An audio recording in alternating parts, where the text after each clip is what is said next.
मारी माऊ कने थोड़ो बहुत देख ले रोटी चूल्हे सू पोई उम्र सारी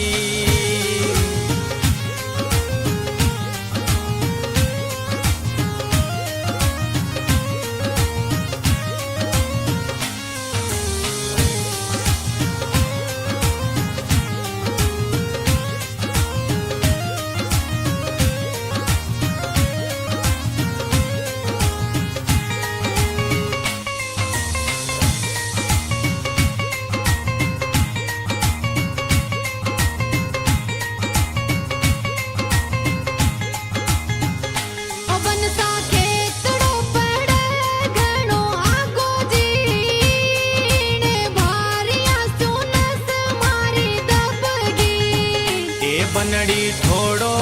उठाने हलवा हालो ए थारे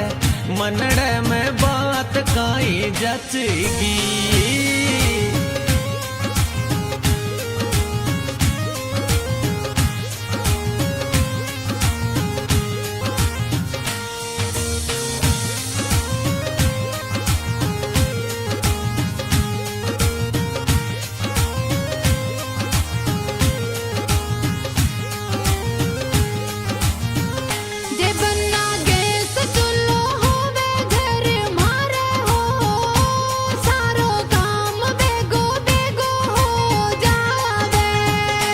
बनी गैस वाली टंकी फूट जावे तो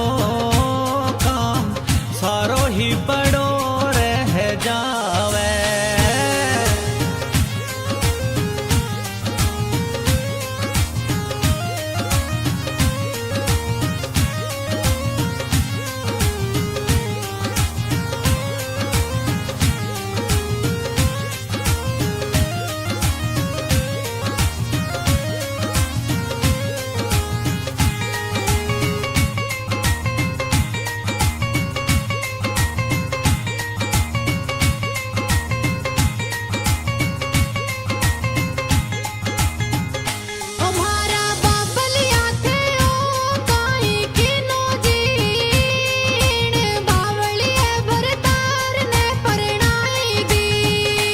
बन्नी रो तूने ना जानी गलो भोड़ो ए आले